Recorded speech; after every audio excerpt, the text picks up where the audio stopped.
yang terbaik. Dia selalu tunggu anak itu pulang. Kalau anak itu pulang, yang dia mau, ayah itu cuma mau lihat anak itu kembali, bukan mau dengar anak itu mengaku dosa dan sebagainya. No, aku sudah mengampuni kamu sebelum kamu mengaku dosa. Bahkan pulanglah saja, kembalilah ke rumah.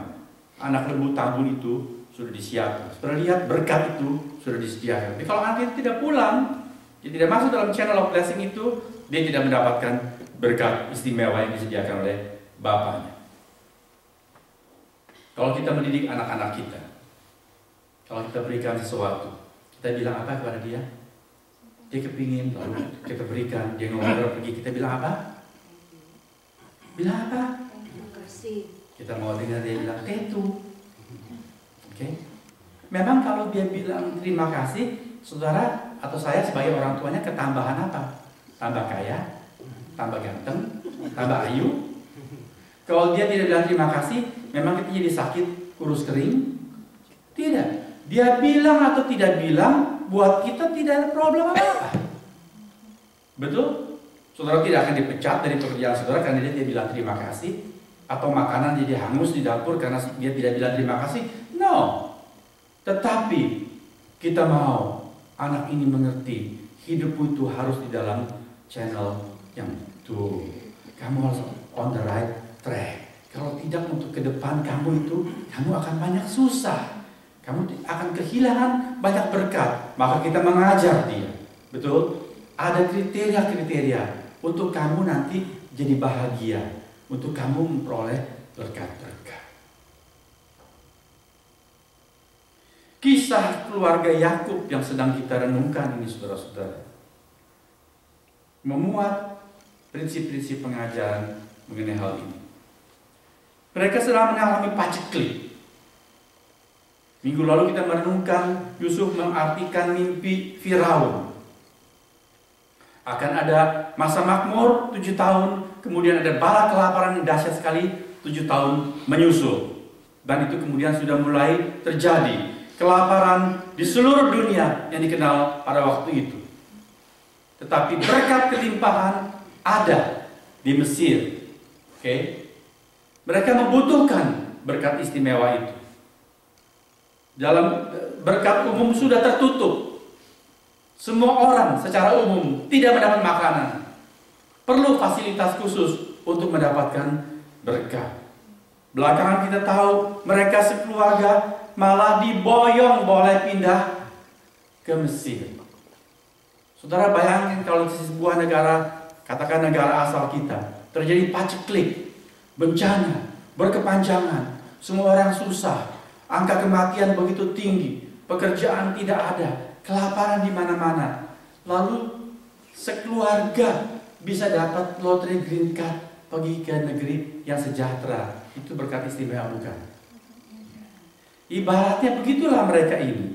Orang semua sedang kesulitan, tapi belakangan mereka, Yakub bersama dengan anak-anaknya semua, dengan istri dan semua cucu-cucunya, boleh bebas datang ke Mesir, tinggal dan menikmati semua kemakmuran di Mesir pada waktu itu. Itu adalah berkat istimewa. Bagaimana mereka mendapatkan fasilitas untuk berkat istimewa itu? Inilah yang hendak kita renungkan berikutnya. Tadi kita sudah mengerti satu prinsip, bahwa jalan untuk mendapatkan berkat itu adalah melalui tobat. Waktu 10 saudara Yusuf ini datang ke Mesir, begitu mereka muncul di depan Yusuf, firman Tuhan mengatakan apa? Mereka tidak mengenali Yusuf. Jangankan mengenali, sekecil sepotong apapun, tidak ada gagasan, ide, bayangan dalam pikiran mereka bahwa mereka masih akan bisa bertemu dengan Yusuf. Yang dalam pikiran mereka hanya adalah gandum, makanan yang mereka butuhkan. Dalam perakiraan mereka, Yusuf itu sudah game over. Sudah meninggal dia pasti. Dijual sebagai budak, anak tidak berpengalaman. Jadi seperti apa? Oh, pasti sudah tewas di sana. Sudah tidak ada Yusuf. Mereka tidak mengenali Yusuf. Tetapi begitu mereka muncul, Yusuf langsung lihat, oh ini dia troublemaker, biang kerok yang dulu bikin gua sengsara. Betul? Langsung dia lihat. Tetapi apa yang Yusuf buat? Lalu kemudian Yusuf luar biasa hikmatnya. Dia memperlakukan saudara-saudaranya dengan satu skenario, satu rancangan yang khusus. Mengapa? Saudara? Apakah untuk menggojlok saudara-saudaranya? Menteror? Kemudian membalas dendam kepada saudara-saudaranya? Tidak. Kalau saudara membaca sampai seluruh kisah, sampai akhir Kejadian pasal 50, Yusuf itu sebetulnya seperti menggambarkan Kristus, seperti menggambarkan Allah.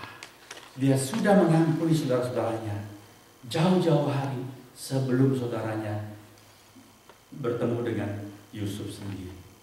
Bahkan ketika Yusuf di rumah Potifar menjadi budak, di penjara karena difitnah, Yusuf sudah tidak menyimpan kepahit-getiran mengenai saudara-saudaranya. Kalau tidak, dia tidak mungkin disertai oleh Tuhan. Amin, saudara-saudara. Sebab Tuhan Yesus berkata, ampunilah jikalau ada saudaramu yang bersalah kepadamu. Jikalau kamu tidak mengampuni, Bapamu yang di sorga juga tidak mengampuni. Kalau Alkitab mengatakan Yusuf selalu disertai Tuhan, itu berarti Yusuf memenuhi kriteria tersebut, bahwa dia tidak menyimpan dendam sedikit pun kepada saudara-saudaranya. Dia pasrah kepada Tuhan. Itulah selalu falsafah hidup Yusuf. Apapun yang terjadi, pasti baik untuk aku akhirnya. Dia sudah mengampuni saudara-saudaranya. Tetapi mengapa Yusuf memperlakukan saudaranya seperti orang menteror saudara-saudara? Begitu lihat saudara-saudaranya yang katanya mau beli gandum, dia katakan, aku lihat lagu kamu ini pasti mata-mata. Betapa kagetnya saudara.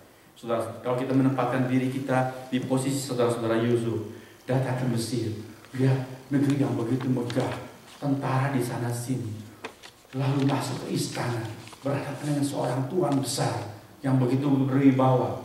Dia tentu sudah gemetar, melihat pun tidak berani, tunduk merunduk-runduk di sana, memohon belas kasihan untuk mendapatkan makanan. Kalau tahu-tahu dibentak, dituduh bahwa mereka adalah mata-mata, celaka. Hidup masih belum tentu, mati sudah pasti kalau dianggap sebagai mata-mata, bukan? Jadi mereka pasti shock sekali pada waktu itu. Mengapa?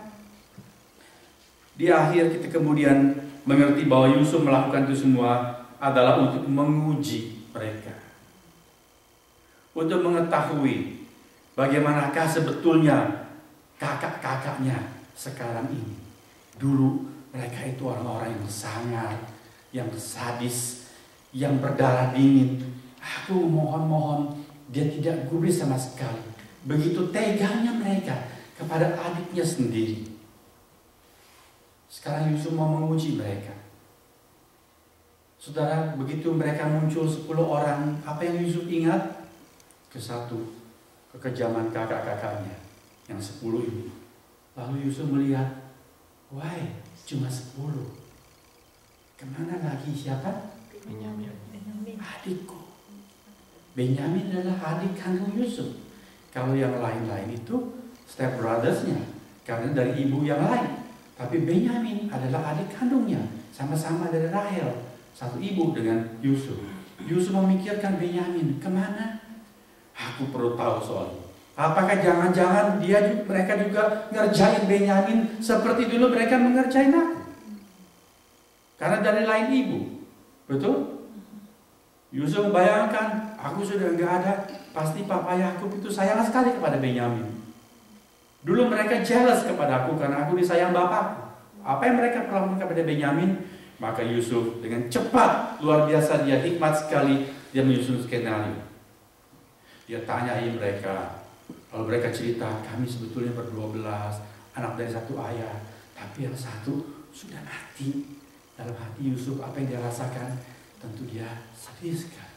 Seperti itu tergores oleh pisau tajam hatinya. Aduh, aku sudah tidak diperhitungkan. Aku sudah dianggap mati. Kalau dia mendengar, mereka bilang kami masih punya satu adik, tidak ikut yang bungsu. Yusuf langsung tangkap kata-kata ini. Mereka di penjara 3 hari. Seperti orang mau dicuci otaknya. Dalam penjara 3 hari pasti mereka itu gak usah tidur. Pikir, aduh, nasib kita ini apa? Lalu hari ketiga mereka dikeluarkan. Yusuf bilang, oke lah, aku juga takut kepada Allah. Begini saja, 1 orang tinggal di antara kamu di sini. Oke? Kemudian 9 boleh pulang. Dan kalau kamu mau, yang 1 ini saudaramu boleh pulang nanti. Kembali, aku lepaskan.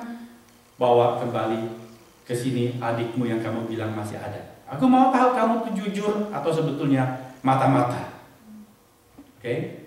Dan jangan kamu berani menghadap mukaku lagi kalau kamu tidak membawa yang kamu bilang adikmu yang 1 itu yang bungsu itu. Mau tidak mau. Kemudian Simeon diikat di depan mereka, dijebloskan ke dalam penjara. Mereka pulang. Masih ada lagi peristiwa lain, saya tidak perlu ceritakan, itu saudara baca sendiri. Sampai di rumah, Yakub blaming mereka. Kamu ini gak habis bikin aku susah. Dulu anakku sudah mati 1, ya. Sekarang kamu 1 saudaramu ketinggalan di Mesir.